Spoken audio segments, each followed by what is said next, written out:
Yeah, I know that. Music Anywhere, Siesta Ocho. That means it's time for City Business. Welcome Jason Strong into the house with the Fairfield Media Center. Good to see you. And also Michael Halley here to catch up on City Haps. And that means there was a city council meeting. Who knows what could have gone down last night? Whatever it was, they certainly brought the temperature down in a hurry here in Fairfield. Highs in the 60s this week, lows in the 40s. We can almost start complaining about winter now. Yeah, that's what I'm talking about. Michael, how you doing? Good, glad to be here. Good to see you. And what do you got for City Business? Well, our last night's council meeting, September 28th, was very brief. We did it in 15 minutes. It was amazing. Yep. Is that a record? Close. Wow. That's about. So that means we're going to talk longer than the meeting? Well, we had a special meeting the week prior, all about the Moody's bond rating. So that actually could be the bulk of what we talk about because there's so much interesting.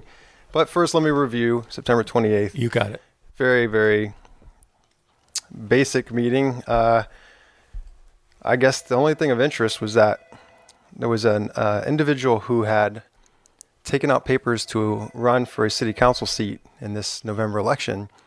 And the law changed this year that you no longer have to go to City Hall and get the forms from the city clerk. You can download them online and take them to the courthouse. Oh, great to know. This individual did. But the individual was trying to run for a first ward seat. There are 5 wards in the city. I'm in the 4th. The 1st, 3rd, and 5th are up for re-election this year, or open for election, I should say, because they're not all incumbents running, but they're up for election, plus one of the 2 at-large seats. So this gentleman took out papers to run in Ward 1, though his primary residence is in Ward 2, and the signatures he gathered were from the wrong ward as well. So someone challenged him applying, and so then he had the right to a hearing, which was held this morning. Okay. The gentleman did not show up, but the hearing is the city clerk, the city mayor, and 1 council member, so Darren Hamilton, and they looked over the residents that he was claiming to have in the ward that he wanted to run in. Somebody else had the utilities in their name. Somebody else was paying property taxes on it. His primary residence is in a different ward. The signatures were from the wrong ward, so they decided that it was not valid. So just, FYI, anybody interested in running, you have to live in the wards you're running in.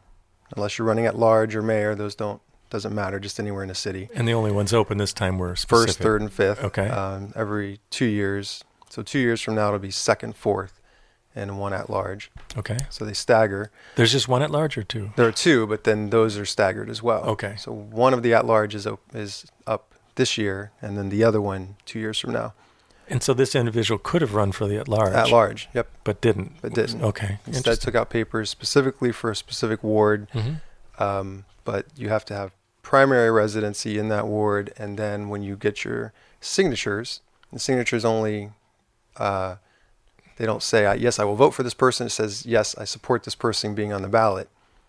The signatures must come from the ward that you're running for as well. Makes sense. So that's just a little lesson learned, I suppose. But 2 years from now, you can get it right and run again. But it's just good to know. I mean, it makes sense when it comes down to that. And it's not like people being mean or whatever. It's just that's the way it is. The way it is. Yeah. So, and it's good to know that that's how you're represented by people from your neighborhood. Exactly. It'd be like if you were running as, say, an Iowa representative to the federal Senate, you'd want to live in Iowa, for example. So it's like that, but this is the microcosm. And voters must be from Iowa to vote for you. Exactly. Yep.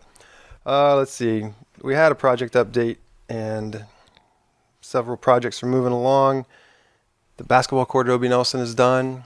The lights aren't completely ready, but that was an example of a donation to the city to make that possible. Downtown facades moving along, though fewer property owners are participating than we hoped. But what's the number now? Hopefully going for 9. Okay. Originally hoped for 17. May not get all 9, so we'll see. So Highland Street, the portion that wasn't paved for so long is paved. So the property owners there have access. Now another portion is being ripped out, but should be paved relatively quickly since we're not expecting a lot of rainy weather in the next 2 weeks. Easy for you to say. Well, today, and then I think in a few days there might be some, but it's a much drier time of year. Mm-hmm. Outdoor pool, they said it went well for the first year, but then they come back with the company Burback who constructed it, and they do a review of how it went. One thing they said, the stability of the slide didn't meet the Mr. Burback, the owner. He did not like it. He wanted it more stable, so they may add something before next year. I found it quite stable, and I didn't have any problem with it, but apparently if you get up at the top, you can kind of get the thing swaying a little. And then the new gym, the lobby on the east side has been enclosed with glass, and they'll do the same with the gym itself. So on the outside, very soon it'll look done, but the work inside will continue to progress over the winter. Makes sense. An avid volleyball player requested access to the volleyball courts before the rest of the gym was done, but that's not going to happen because the whole thing is a construction zone. And so you can't have... What's the time frame on that then? I was going to say early spring, okay, but we'll just say spring. There was some delay because of the rain getting the foundation poured. So that was pretty much it for last night. That was a very little meeting. Well, and just before you go on, you mentioned about facades. I don't think Chris Johnson's or the theater comes under that purview necessarily, but it sure looks nice. They painted out there, and they had the big festival this weekend. I think it went pretty well. Yeah, it's great to see it back in use. It looks pretty up there. Yeah, there are a lot of buildings that aren't participating in this program that look great. So this is just a specific program. It's geared a little bit towards more historic look, but we have an eclectic mix of properties downtown, and some that don't look historic in most people's opinions really look good. So maybe Fairfield isn't necessarily the historic downtown type town. Maybe it's the eclectic downtown. I think that probably fits. I don't know how you put it. Eclectic historic. Can you put those in one word? I'm not sure. That's good. All right. I'm going to talk briefly about the meeting we had a week ago. Moody's. Yes. So we invited Travis Squires, who works for Piper Jaffray in Des Moines, and he's been our municipal financial advisor for a number of years. And he came and spoke, and it was educational for both the council, but even maybe more so to the public, because we had heard him talk about this before, but I learned several new things. Okay. So he started with a history of why get rated. For example, we have this municipal bond rating. That's all the talk. And rated, not rated. Yeah, or get yourself rated. Not every city chooses to do so. It's done so that you can pay a lower percentage points on your borrowing for general obligation bonds. The cities who do, we currently are ranked low compared to the ones in Iowa who have ratings.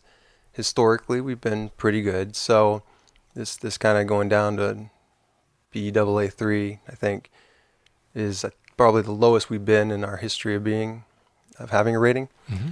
So it's an indicator. And by the way, that's still being recommended. It's just at the very last tier of being recommended. So yeah, we're still in a situation where it's not an issue to get people to purchase our bonds if we were to borrow, and the percentage points are 0.25%. It's I don't say minimal, but the good thing for the city is we have no intention of taking any general obligation bonds over the next few years. We just did some for the pool and gym, but we have none on the horizon. So that gives us this window to get the rating back up before we do another borrowing. But to be clear, other borrowing for our wastewater isn't affected by this. This is general obligation bonds only. So, and that is why the bond rating is so tied into our general fund. So a little history again about the city. We have several departments, 3 of which don't take anything from our general fund. 2 are enterprise funds. It's waterworks and wastewater. Enterprise funds means that they are supported by the user fees.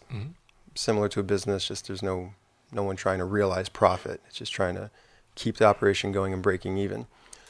Some people feel that that's the advantage of having a public utility as opposed to a private where there would be profit. Mm-hmm. Others who are free market advocates would say that if you had competitors, then the price could come down because somebody would come in and try to compete with someone else. Just like with pharmaceuticals, right? Sorry. Exactly. So, there's the two sides of that. But for what it's worth, the city is in the business of being a utility for water and wastewater. And public. And it's a public utility, and they're both run to break even and sustain the service. And then the third department is the street department. It's funded mainly through road use tax, which is something all cities receive from the state. It also receives 50% of local option sales tax. What is that based on? Do you know for what the road city, use population? Oh, simply population. Pretty sure okay, it's not traffic or whatever. No, I don't believe it's traffic. So we receive the funding every year, and then we have to file a report showing exactly how it was used. And one year we didn't file a report, and we didn't receive a certain portion of funds, which is bad news. So that never is going to happen again. Now we're on top of that. So road use tax covers that fund. So the general fund then would support police, fire, administration, so city hall, parks and rec, and library. Police and fire, while they're big budget items, especially police, it's hard to find ways to, cut services. It's like, well, we're just not going to take certain calls. If you've got a burglar, we'll take that. But if you've got a bat, we won't. Oh, actually, the truth is that was something that the police chief decided to do less wild animal calls. It's like, all right, we got a budget and we got to stay on it. So we can't say you can't come and do everything for you. So there's some wiggle room there. And obviously in every department, there's efficiencies. But the one that's been, I say, kind of put under a microscope the most is Parks and Rec. And the reason is it's considered non-essential, though extremely important for quality of life. Mm-hmm. In my hometown, we had a YMCA that fulfilled most of the rec opportunities. And here in town, again, it's a public service that takes care of all those activities and administrating the indoor pool, the outdoor pool, the exercise facilities at the Roosevelt, etc. It's also the budget that seems to go over budget year after year. So really, our city administrator is looking at that one. He shaved $8,000 off of its annual budget by moving its website to the city's website, which had plenty of room for expansion, instead of paying for its own standalone website. So there's $8,000 right there. The departments are sharing services. So if the pool has a plumbing issue, then the wastewater department can come and take a look. If they're having issues that the street department can help with, the public works can help with, they're trying to help each other out in that way and do things more internally. As Travis noted, the city has never passed a budget that wasn't balanced. Every year, the budget that's passed fits the expenditures. What happens is, over the course of the year, certain departments go over budget, and they have been too many times, too often, too many years in a row. That's Moody's main problem. They're seeing that the general fund that supports these departments is getting drained. It's not staying even, it's not growing, it's shrinking. And that's their main problem with what the city's doing. The second problem is they feel that we have a lack of flexibility in terms of sources of income. So we have property taxes. Most cities have as main income source. But a lot of other cities, I was about to say most, I don't know, I'm saying a lot, use local option sales tax differently than Fairfield has historically. We have it tied to these specific uses. The county, for example, just puts it 100% property tax relief. By saying that, they can use it for essentially anything they want to. Property tax relief just means if we use these funds, we don't need as much from property tax. So they can use it to buy equipment, they can use it to do projects, they can use it for pretty much anything they need. It's there. The city had its hands tied because we wanted it to be more specific, so we put it to the voters years back that we will break our about $800,000 a year, as has been running about that, in local option sales tax. That 50% will go to streets, 25% to sewer, 25% for community betterment. Half of that community betterment will go to pay off the loan on the Civic Center building. So there's a ballot measure coming up in November asking voters to remove the 25% from sewer and make that property tax relief. That $200,000 a year approximate can be used to shore up the general fund for a few years, get us on track there. And then from there, again, the use could take the emergency levy off the property tax. It's been on there for a long time. It's kind of a silly name because almost every city uses it, but it's just an extra little levy that you have the right to use, but they call it the emergency levy. But anyway, lowering the city's portion of property tax would be nice. Having that flexibility, just like, on your personal income, if there's some emergency, you have access to some funds. Currently going to the wastewater or, the sewer department, $200,000 a year is a drop in the bucket for what that department's looking at for its projects. A citizen asked, if we don't have those funds going into that department, are we less likely to get more grants from the USDA? He thought that they would want to see us have funding. And both Mike Harmon and Travis Squire said, actually, it's the opposite. If in your grant application, they see that you have funding, cash funding from outside the department, you're less likely to get grants or smaller grant amounts. So by relinquishing that $200,000 a year, we got $2.6 million our last time, right, and that was for a $6.8 million project. The next project we're doing, $17 million. That's for the plant.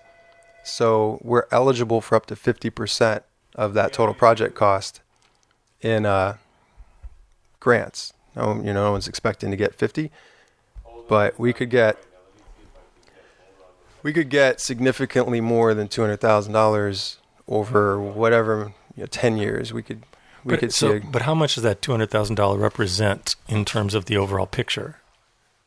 Of what overall picture? Well, in terms of the amount that you were talking about that could help, you're saying that could go back to this public fund for a while that could be used to work down this Moody's concern. How much does $200,000 a year represent toward that? Okay. So Moody's wants us to have about $1.4 million in our general fund at a given time. So say $200,000 over a few years. Now we have funds in there. It's not like it's a zero balance. But $200K. How much is in there now? Do you know? Well, after the sale of Logan, we had 1.1.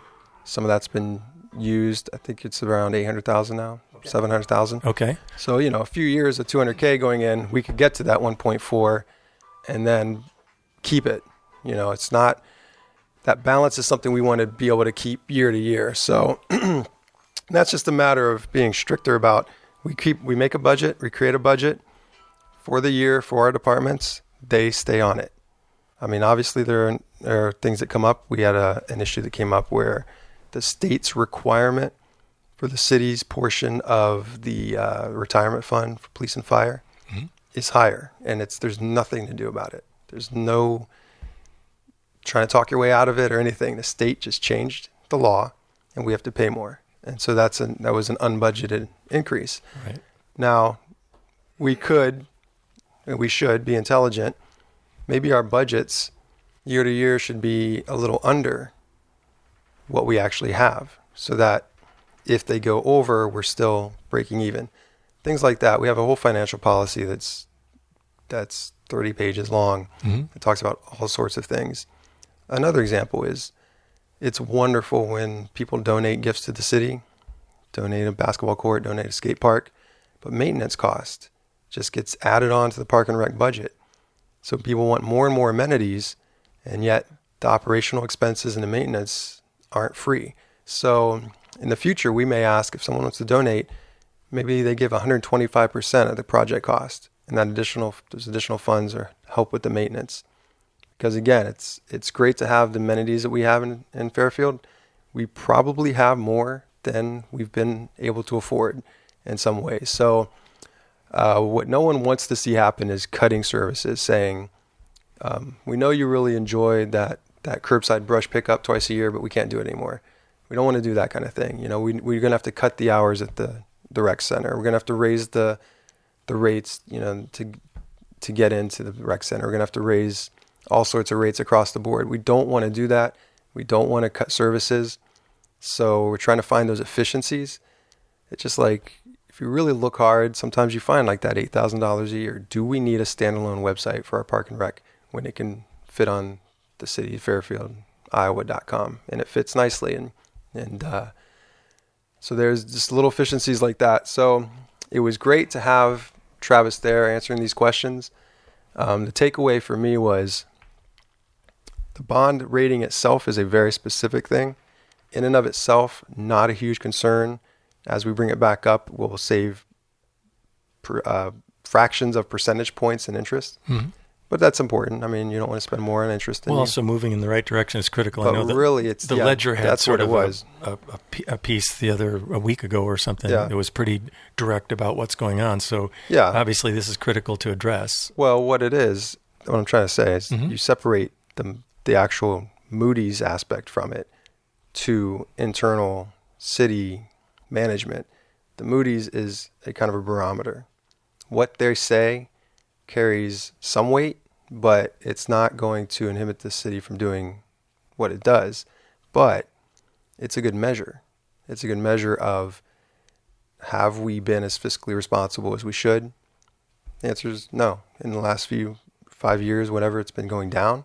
We have not. We have not maintained fund balances, and that's a problem. So you address it, you make an action plan, you stick to it. But the important part is, for people listening who feel like, okay, city leaders, why weren't you on top of this? What are you doing? The voters have an opportunity now to be a part of this. Mm-hmm. So I'm going to say to anybody who seriously wants the city to shore up these accounts and get in a better financial position, vote yes to the ballot measure. Free up that 25%. Like I said, the wastewater fund does not need $200,000 a year to do what they're doing. They're funded in a different way. They're funded through user fees. They're getting grants that weren't available. Even 6 months ago, we had no clue would be available. I just need to add, when we're recommending votes, of course we welcome, because we're a community station and we're non-commercial, and we can't support any particular initiative, ballot initiative, or candidate. That anybody, of course, is welcome to come and talk to us here at KRUU on why you may think this is not a good idea, or have such a debate or whatever. Oh, yeah, but more than anything, as part of city business, the city welcomes your input at meetings, council meetings, and so forth. Obviously, people are going to be talking about this in the run-up, so the exact wording and so forth will probably be released soon. Yeah, it's already been out on the city website, in the Weekly Reader. Excellent. I believe also in the Ledger. Okay. But it'll be again. It's relatively simple. All the wording remains the same, and the 25% for sewer changes to 25% for property tax relief, which is a more general fund, as you just described it. Yep. So that's it.